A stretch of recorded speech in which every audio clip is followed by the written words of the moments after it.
일단 저는 노르딕 한국지사에서 이제 FA 매니징을 하고 있는 김재모라고 잘 부탁드립니다. 네, 제목을 노르딕 세미컨덕터 위드 IoT라고 한번 적어봤습니다. 그래서 IoT 내에서 이제 노르딕이 어떤 식으로 이제 포커싱을 하고 있고, 그리고 이제 저희 솔루션을 내놓고 있는가, 그런 주제로 한번 만들어봤습니다. 여기 잠깐 보이시는 이 그림들이 좀 이따 설명을 드리겠는데요. 이제 아디다스에서 저희 솔루션으로 나온 이제 공입니다. 이것도 IoT라고 볼 수 있겠는데요. 이 안에 저희 칩이 들어가 있어서 이제 킥을 찰 때 뭐 그런 것들, 뭐 값들 이제 넘겨주는 건데요. 조금 이따가 제가 자세히 설명드리겠습니다. 네. 여기까지 제가 발표를 드리고 나머지 두 분은 유정 차장이 진행하게 되겠습니다. IoT 하면은 뭐 여러 가지로 많이 있을 겁니다. 가장 쉽게 생각할 수 있는 전통적인 방법은 와이어드 방식으로 이제 연결이 돼서 뭔가를 하고 인터넷을 통해서 뭔가를 주고받는 뭐 그런 게 가장 클래식한 방법이었고요. 그 이후로 와이파이나 뭐 지그리 같은 이런 것들이 무선 방식이 나오면서 조금 더 무선으로 근접하게 됐고, 가장 최근에는 뭐 소모 전류나 아니면 좀 더 호환성, 좀 그 컨트롤하기 쉬운 방법으로 이런 쪽으로 하다 보니까 BLE를 통한 방법이 최근에 가장 많이 대두가 됐습니다. 그래서 지금의 이제 주제는 IoT 중에서도 BLE를 통한 마켓 트렌드를 한번 살펴보도록 하겠습니다. 이 자료는 블루투스 시그에서 발표한 자료인데요. 2018년까지 현재 폰의 96%가 블루투스 스마트 레디를 다 장착할 것이다 라고 발표를 했습니다. 그 얘기는 이제 스마트폰에서 블루투스를 가지고 컨트롤을 다 할 수 있게 됐다라는 거죠. 그래서 블루투스 스마트 레디라고 하시면은 잘 아시겠지만 블루투스가 크게 이제 두 가지였잖아요. 클래식 블루투스가 있고 BLE 이제 4.0에 기반한 로우 에너지 디바이스가 있는데 그 두 가지를 다 지원한다는 얘기가 되어 있고, 블루투스 스마트라는 용어는 이 스마트폰이랑 연동되는 피어 디바이스로서의 액세서리를 의미한다라고 보시면 될 것 같아요. 그래서 이런 폰이랑 기반해서 연동되는 그런 디바이스다라고 보시면 될 것 같고, 가장 큰 특징 중에 하나가 뭐 와이파이도 연결할 수도 있고 클래식 블루투스도 연결할 수도 있겠지만, 블루투스 스마트의 가장 큰 특징은 다시 한번 강조드리지만 파워 이피션시 측면에서는 가장 효율적이다라고 보시면 될 것 같습니다. 네, 작년 12월 달에 시그에서 저희랑 같이 프레스 이벤트를 한번 하기도 했었습니다.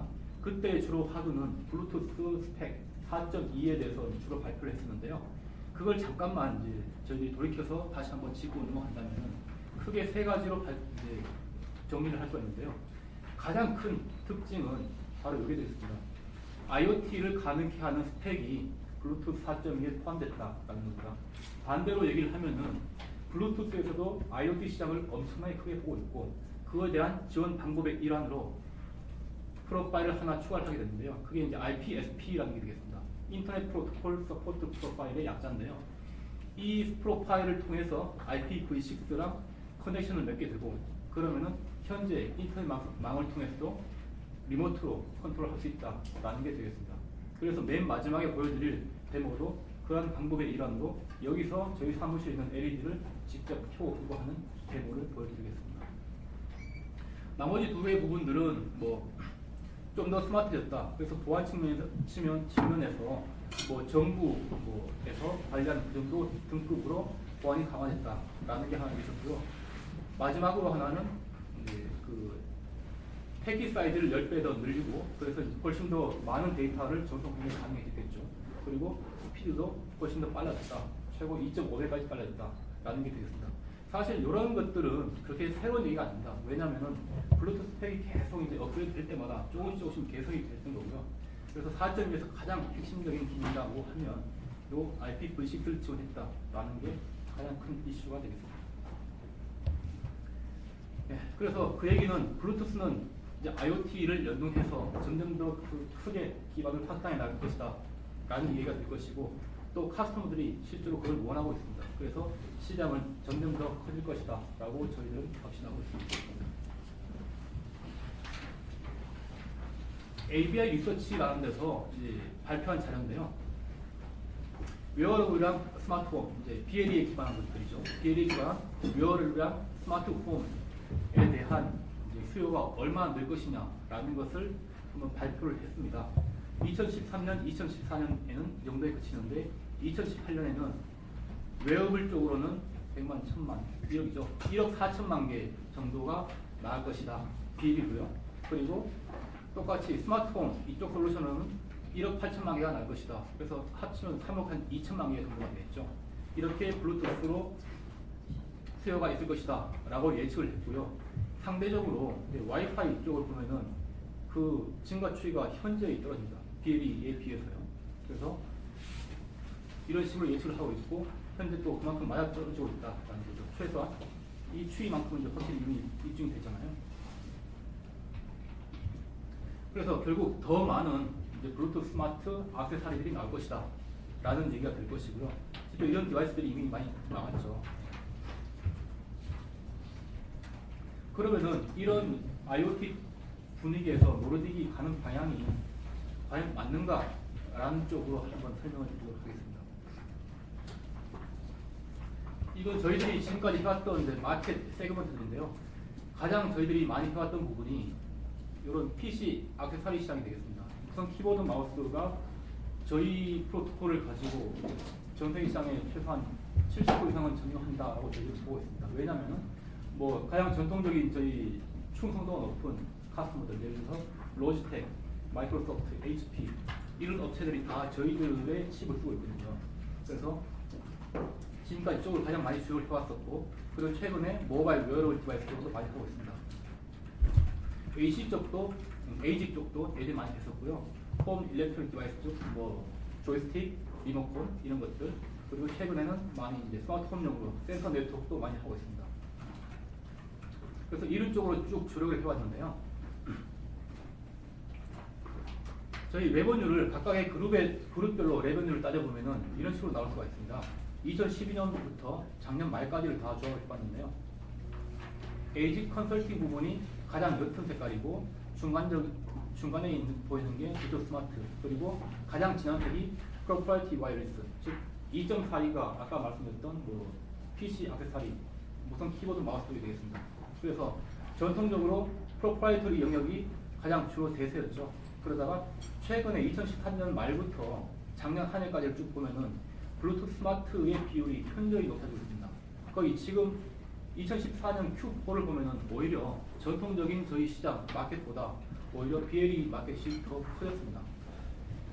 그래서 작년부터는 2.42가 프로프라이터리보다는 오히려 BLE 시장에 더 많이 저희들이 포커싱을 하고 있다라는 걸 보시고 계시고요. 반대로 얘기하면 그만큼 커스터머 니즈가 있었기 때문에 그렇게 됐다라고 보시면 됩니다. 그래서 블루투스 스마트 솔루션의 저희 판매 추이는 이렇게 되겠습니다. 2012년 Q1에는 거의 없었죠. 그러다가 2년 사이에 급격히 올라왔습니다. 거의 뭐 비율로 따지면 뭐 20배 이상이 되겠죠.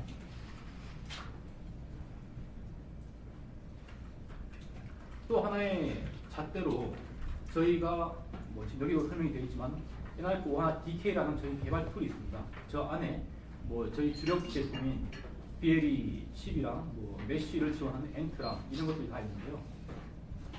보통 카스터머들이 개발을 할 때 이런 DV 킷을 가지고 다 개발을 시작하지 않습니까? 그래서 이런 DV 킷이 팔리는 추이를 보면은 얼마나 시장이 형성이 되고 있고 또 업체들이 그만큼 개발하고 있다라는 걸 간접적으로 산정을 할 수가 있습니다.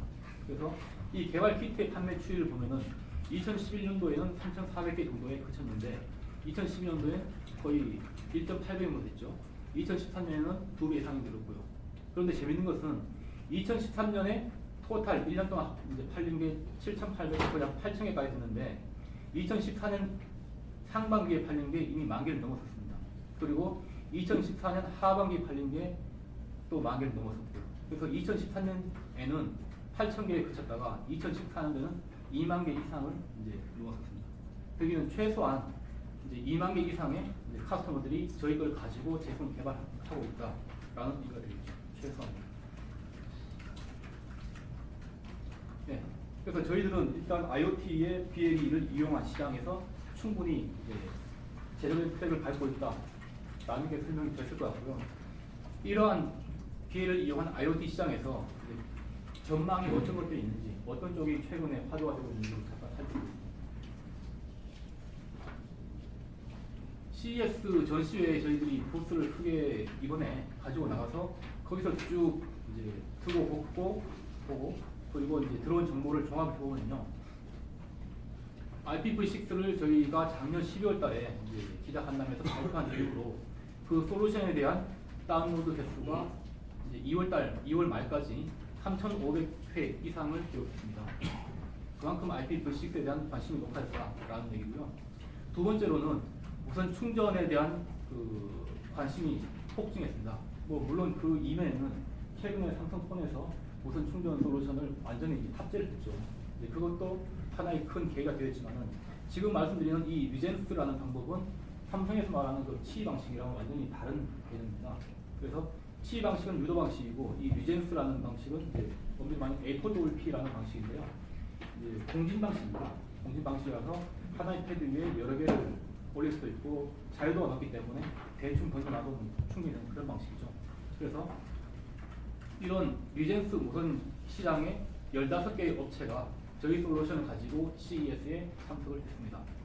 그리고 물론 이제 그다음부터 그렇게 새로운 얘기는 아니지만 뭐 웨어러블을 위한 뭐 모듈 메이커들이 많이 참석을 했고요. 또 리모컨이나 뭐 이름만 대시면 다 아실만한 그런 세계로 굴지의 뭐 기업들이 저희 솔루션을 가지고 리모컨도 지원을 했었고요. 네, 이제 그런 것들이 많이 있었습니다. 첫 번째로 이제 IPv6를 통한 IoT 이 부분에 대해서 잠깐 설명을 드리면요. 그러니까 코어 인터넷이라고 표시가 되어 있는데 이 부분이 거의 현재까지 전통적인 인터넷이라고 보시면 될 것 같아요. 무선이든 이 부분이 지금까지 이제 주된 시장이었고요. 이제 IPv6에 기반한 IoT 시장이 열리면서 그리고 저희가 솔루션을 제공함으로써 이만큼 다 확장이 된다라고 보시면 될 것 같아요. 그래서 이기종 네트워크 간에 이러한 IPv6로 다 물려서 전체가 완전히 하나로 통일되는 그런 솔루션이 이제 제공이 되었다. 물론 이 솔루션은 저희가 다 뭐 독점하고 있는 건 아니지만 표준이기 때문에 앞으로 점점 더 많은 업체들이 V6를 통한 이런 인터넷 기술을 다 선보일 것으로 저희들이 예상을 하고 있고요. 이게 그렇게 될 수밖에 없는 이유가 사실 IoT를 얘기하면서 IPv4를 얘기하는 업체들은 없습니다. 왜냐하면 잘 아시겠지만 기존에 사용하던 IPv4 이 주소는 이미 2011년도에 다 고갈이 됐고 그렇기 때문에 더 이상 발급이 되지 않습니다. 그래서 IoT를 얘기를 하면은 100% IPv6를 얘기하거든요. 그래서 왜 하필 그럼 IoT 시장에서 IPv6가 계속 얘기가 되느냐? 그 얘기는 일단은 이런 모든 IoT가 서로 커뮤니케이션 하기 위해서는 당연히 이제는 무선이 되어야 되고요. 그리고 전체가 다 호환선을 가지고 서로 이제 동작이 되기 위해서는 어떤 통일된 그런 스탠다드가 필요하겠죠. 그래서 어떤 한 회사의 뭐 나름의 독특한 솔루션은 절대 될 수가 없고요. 그 얘기는 반대로 얘기하면 오픈 스탠다드 기술을 가지고 이제 같이 프로그레스 나가는 방향이 맞겠죠. 그래서 오픈 스탠다드가 키가 되겠고요. 또 그 기반으로 호환성이 확보가 되게 되겠죠. 그래서 인프라스트럭처, 뭐 채용되는 거, 뭐 채택되는 거 이런 것들이 다 관건이고 그리고 또 하나 중요한 건 네이티브 IP 서포트가 돼야지 또 이런 것들이 다 가능하겠죠.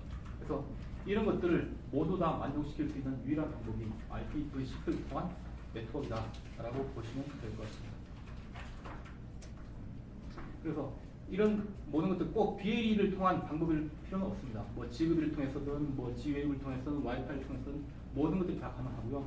그 통신한 방법이 V6에 기반한다라고 이해하시면 될 것 같습니다. 두 번째로 무선 충전에 대해서 이제 말씀을 드리겠는데요. 와이트리스티라는 회사는 A4WP 얼라이언스 중에서 가장 큰 영향력을 행사하고 있는 회사 중 하나입니다. 뭐 가장 큰 회사는 퀄컴, 삼성, 뭐 셈코, 인텔 정도가 되었는데 이 와이트리스티라는 회사는 상당히 많은 수의 페이턴트를 갖고 있고 그리고 A4WP를 가지고 가장 많은 영향력을 행사하는 최근에 그런 회사가 나타났는데요. 이 회사에서도 저희 솔루션을 쓰고 있으면서 이런 언급을 한 적이 있었습니다. 이번에 CES에. 그리고 자사 제품이 저희 솔루션을 썼고 저희 솔루션은 가장 훌륭한 A4WP 스택을 기반으로 동작하기 때문에 저희 걸 채택했다라는 얘기고요. 제가 이 무선 충전 쪽을 지금 3년 차로 지원하고 있는데요. 그 해마다 한 석 달에 한 번 정도는 이제 글로벌로 다 모여서 호환성 테스트하는 그런 이제 플로우 테스트가 있습니다. 거기에 이제 쭉 참석을 하다 보면은 이제 A4WP를 개발한 업체들이 다 나오죠. 나와서 이제 호환성 테스트를 하게 되는데 그 얘기는 그 어떤 업체는 어떤 솔루션을 하고 어떤 업체는 어떤 솔루션을 하고 이런 것들이 다 이제 거기서 오픈이 되거든요. 그래서 작년 12월 달에 제가 가서 이제 한국에서 이뤄서 제가 참석을 해보니까 PTO 같은 경우는 한 업체를 빼고 다 저희 솔루션 참석했습니다. 그 업체도 이제 그것 때문에 충격을 받고 저희 쪽으로 참여를 바꾸거든요. 그래서 제 생각에는 A4WP 무선 충전 시장의 솔루션도 아마 한 70~80%는 저희 솔루션이 아닌가라고 저는 생각을 하고 있습니다. 아마 그 정도 될 겁니다. 네, 그래서 취 방식이 물론 이제 나온 지는 꽤 됐죠. 한 7년 이상이 됐는데 이번에 삼성에서 채택하면서 무선 충전 시장은 훨씬 더 커질 거고 이제 취가 6년 동안 있다가 이렇게 이제 막 가시화돼서 상업적으로 이제 본격적으로 이제 보험이 되긴 했는데 거기에 비하면은 A4WP 시장은 상당히 짧은 시간에 지금 막 빛을 보고 있습니다. 스펙이 제정된 게 재작년 6월에 이제 확정이 돼서요. 그때부터 테스트 하우스가 세달되고 한 게 불과 몇 달이 안 됩니다. 그래서 결국 한 1년 사이에 엄청나게 폭발적으로 성장했고요. 지금 회원사가 거의 300개 가까이 나오거든요. 그중에 메이저가 아까 말씀드렸던 뭐 그런 데고요. 그리고 현재로서 취 방식이 절대 따라올 수 없는 와트가 대용량의 충전, 예를 들어서 뭐 노트북부터 해서 그 이상 전력도 다 커버 가능합니다. 그래서 이쪽도 올해 안에 조만간 이제 상용화되는 제품들이 나올 것이다라고 저희들이나 A4WP 얼라이언스는 확신을 하고 있습니다. 보여드리고 싶은 자료는 굉장히 많습니다. 그래서 그걸 다 설명드릴 수 없고 해서 이 사이트에 들어가시면은 현재 저희들이 하고 있는 모든 뭐 솔루션과 그리고 모든 비즈니스 그리고 프레스 릴리즈가 다 포함되어 있기 때문에요. 좀 더 자세한 내용은 이쪽에 들어가셔서 보시면은 확인하실 수가 있겠습니다. 네, 그럼 이런 저희 솔루션들을 이용해서 현재 좀 이슈가 되고 있는 그런 제품들을 한번 좀 몇 개만 줄여서 설명을 드리겠습니다. 한 몇 주 전에 이제 저희 가장 충성도가 높은 고객 중에 한 업체입니다. 로지텍에서 이제 무선 키보드를 출시를 했습니다. 그래서 아이패드 에어 2 전용으로 이 제품을 내놨는데요. 그 얘기는 BLE로 통신하는 이제 디바이스라고 보면 되겠죠. 그래서 저희들이 이쪽 시장을 예전부터 워낙 많이 해왔기 때문에 2.4기가 프로파이트였어요. 그때 당시로 비교를 해보면은 똑같은 제품에 똑같은 그런 파라미터들로 다 설정을 했을 때 클래식 블루투스보다 BLE로 하는 게 최소 2배 이상 더 오래 갑니다. 그래서 현재 뭐 무선 키보드 같은 걸 클래식으로 써보시는 분들은 잘 아시겠지만 2달, 3달 제가 써본 바는 그 정도밖에 못 가거든요. 그런데 BLE로 해보면은 최소 6개월 이상 가거든요. 그래서 이 부분도 훨씬 더 적은 전력으로 더 오래 갈 수 있다. 그래서 또 그거를 스타트를 이제 로지텍이 이제 끊었습니다. 이런 사례가 하나 있고요. 많이 보셨을 거예요. 아디다스에서 이제 액티비티 트래커 시계를 작년 말에 발표를 했고요. 그리고 이제 축구공도 이제 출시를 했습니다. 축구공은 이제 마이코치라는 이름으로 지금 이제 시중에 팔리고 있는데요.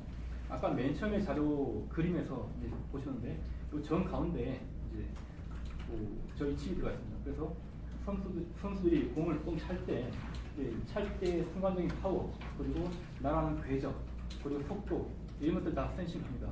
그래서 그 안에 칩이 다 플래시를 전환하고 있다가 추후에 내가 이 공 안에 있는 칩에다가 연결을 해서 그 데이터를 빼내서 보여주는 거죠. 그래서 그걸 가지고 그 사람의 뭐 근력이나 뭐 킥, 뭐 파워 이런 거 다 측정해서 뭐 클라우드에서 관리할 수도 있고 그런 솔루션도 많이 사용되고 있습니다. 액티비티 트래커 같은 경우는 뭐 하트레이트나 칼로리, 스피드, 뭐 페이스 디스턴스 그리고 뭐 보폭 이런 것들을 다 잴 수가 있는 거고요. 뭐 하트레이트 같은 경우는 예전에는 여기 가슴에 직접 차는 그 체스트 벨트 형태가 많이 나왔는데요. 요즘 기술이 많이 발달해서 이 센서를 손목에 두고도 상당히 정밀한 그런 측정까지 다 가능하게 됐습니다. ST모터는 사실 나온 지가 꽤 됐습니다. 꽤 1년이 넘었죠. 1년이 넘었는데 굳이 이걸 다시 보여드리는 이유는 어쨌든 비콘 시장에서는 아직도 에스토모트가 가장 대명사격이거든요. 그래서 이제 제가 다시 한번 준비를 했는데 작년 10월 달에 이렇게 생긴 것들을 새로 나왔습니다. 기존에 생긴 것들은 이렇게 조약돌 모양으로 3개 거의 한 우리 돈 10만 원 정도 했거든요. 한 개 거의 한 3만 원 정도였죠. 그런데 작년 10월 달에 나온 이런 패치 타입의 스티커 형태는 10개가 들어있는데 똑같이 가격은 10만 원 정도입니다. 개당 한 만 원 정도 되겠죠. 그런데 이번에는 이 안에 엑셀러미터랑 템퍼처 센서를 다 집어넣습니다. 그래서 훨씬 더 응용력이 더 높아졌습니다. 예를 들어서 뭐 전에도 설명드릴지 모르겠지만 어떤 제품 매장에 예를 들어서 운동화 매장에 운동화에다 다 이걸 붙인다고 하면은 이 사람들이 이 진열되어 있는 운동화를 보고 이렇게 들어보겠죠. 괜찮네, 그런 말이죠. 그 얘기는 그만큼 이 엑셀러미터가 동작을 한다는 얘기죠. 그래서 내가 관심 있으면 사람들이 많이 들어볼 것이고 그러면 얘가 동작을 해서 그 센시는 값을 가지고 있겠죠. 그래서 어느 순간에 매장 점주가 뭐 핸드폰이든 PC든 연결해서 보면은 그만큼의 인기도를 반영할 수가 있다 이렇게 되겠습니다. 그래서 그런데 이런 것들을 아까 설명드렸던 IPv6랑 연동을 지어서 생각한다라고 하면은 상당히 그 시장성은 훨씬 더 폭발력을 더 얻게 됩니다. 예를 들어서 이제는 이런 하나의 정말 얇은 칩이거든요. 한 0.5mm, 1mm도 안 되죠. 1mm도 안 되는 이런 스티커가 고유의 IP 어드레스를 갖습니다. IPv6 어드레스를 갖기 때문에 이러한 제품들이 당장 여기 있는 라우터를 가지고 인터넷하고 접속이 됩니다.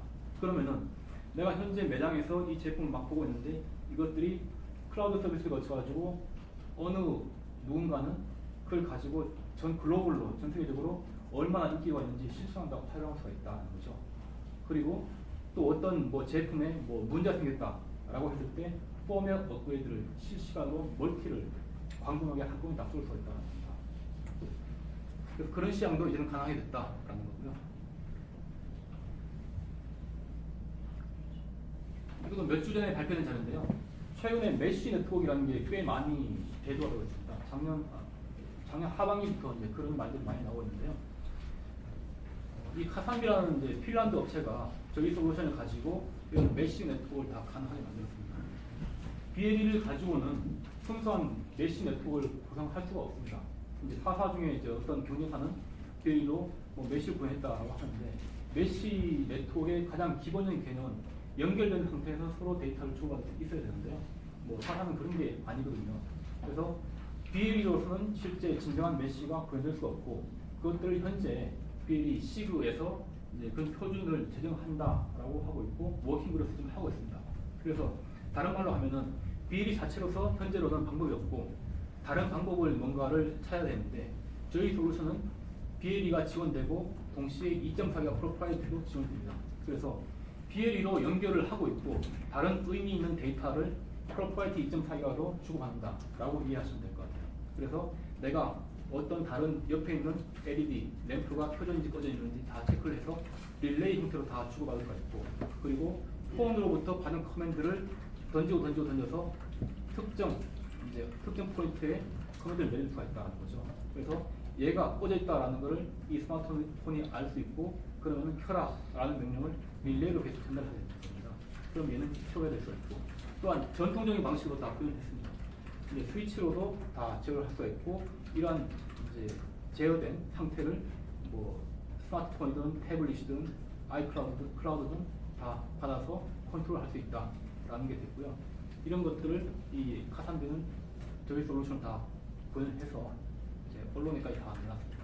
그리고 이러한 솔루션을 개발하기 위해서 우리 위해서 어떤 개발 툴들을 지원하고 앞으로는 더 나아가서 IPv6 기반에서 IoT 컨트롤하는 것을 이런 시간이 저가 더 전문적으로 설명드리겠습니다. 고맙습니다. 네, 이제 거의 막바지에 왔습니다. 좀 즐거우시더라도 마지막까지 잘 들어주시기 부탁드리겠습니다. 제가 말씀드릴 부분은 일단 이전에 몇 번의 기자 간담회에서도 혹시 들으셨을지도 모르겠습니다. 여기 계신 분들은 이번에 뭐 이전부터 계속 오시던 분도 계시고 이번에 또 처음 오신 분도 계셔서 다시 한번 짚고 넘어가도록 하겠습니다. 저희가 그 작년 그 여태까지 그러니까 개발 킷을 여러 가지를 발표를 했었는데요. 근데 작년에 저희가 이제 새로운 두 가지 킷을 발표를 했습니다.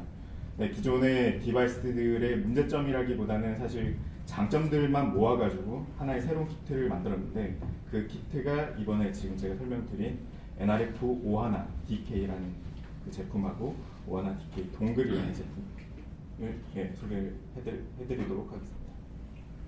네, 지금 보시는 여기 앞에서 보시는 이 제품하고 저기에서 보시는 저 제품인데요. 네, 일단 하드웨어 자체는 기존에 저희가 EV 킷이라고 하는 제품보다는 좀 커졌습니다. 근데 반대로 디벨롭먼트 킷이라는 큰 마더보드 위에 올라가는 그런 제품보다는 훨씬 사이즈가 작아졌고요. 하드웨어적으로는 그 아두이노 콤팩터를 지원을 하게 됩니다. 네, 그리고 추가적으로 이 칩이 그 BLE뿐만 아니라 아까 앞서서 김지호 기자님이 설명을 했던 그 프로프라이어티 2.4기가 RF를 지원을 하고 있고요. 추가적으로 엔트라는 저전류 프로토콜을 지원을 하고 있습니다. 현재 국내에서는 엔트라는 프로토콜이 많이 쓰여지진 않고 있는데요. 북미하고 그다음 유럽 이전부터 BLE가 이런 IoT 웨어러블 시장으로 들어오기 전부터 이미 엔트는 웨어러블 시장에서 꽤 큰 영향력을 끼치고 있었던 프로토콜이었습니다. 현재 그 관련 제품을 여기서 지원을 하고 있고요. 그 다음에 온라인으로 디버깅을 하고 또는 컴파일링을 해서 제품을 만들 수 있도록 그 ARM에서 엠베드라는 플랫폼을 제공을 하고 있는데요. 그 현재 대부분의 그 제품들은 개발 킷이나 이제 컴파일러들은 자기가 가진 노트북을 항상 그 노트북이나 어떤 그 개발 환경들을 갖춰져 있는 자리에서만 개발을 진행할 수가 있었는데요. 엠베드라는 플랫폼을 사용을 하게 될 경우에는 내 자리 또는 온라인이 되는 어느 자리에 앉아서라도 웹페이지만 띄워서 그 개발을 진행을 하고 그 다음에 컴파일을 진행을 해서 이제 펌웨어를 이쪽 하드웨어 디바이스에다가 다운로드 할 수 있는 거죠. 예를 들어서 저는 이 보드 하나만 들고 그러니까 어느 지역에 회사 또는 집, 뭐 집에서 일하는 건 사실 좀 그렇긴 한데 예를 들어서 근데 혹시라도 뭐 이렇게 바쁜 일이 있어서 집에 가서 개발을 해야 된다라고 하면 뭐 데스크탑을 쓸 경우에 그거를 가져갈 필요 없이 단순히 이 보드 하나만 집에 들고 가서 웹 브라우저를 열어가지고 개발을 추가적으로 연속해서 진행할 수 있다는 장점이 있죠. 네, 이게 또 다른 하나의 이제 디바이스인데요. 저희가 개발 킷을 이렇게 두 가지 타입으로 제공을 하고 있는데 그 개발자 입장에서는 선택적으로 이제 사용을 할 수 있죠. 예를 들어서 한 가지의 큰 이런 보드를 사용을 하게 될 경우 좀 사이즈가 크고 여러 가지 I/O를 사용할 수 있는 장점은 있지만 사이즈적인 부분은 조금 더 클 수 있다는 거죠. 그래서 이거는 단순히 USB 동글 형태로 굉장히 작은 사이즈의 하드웨어를 지원을 하고 있고요. 그 다음에 대신에 사이즈가 작다 보니까 그 I/O, GPIO라고 하는 I/O가 좀 작은 단점이 있습니다. 근데 그 추가적으로 하드웨어에 이런 그 개발 킷에다가 USB로 연결할 필요가 없이 단순히 USB 포트를 그냥 꽂아가지고 사용할 수 있는 아주 간편한 장점이 있는 거죠. 여기까지가 저희 쪽 개발 킷에 대한 그 설명이고요.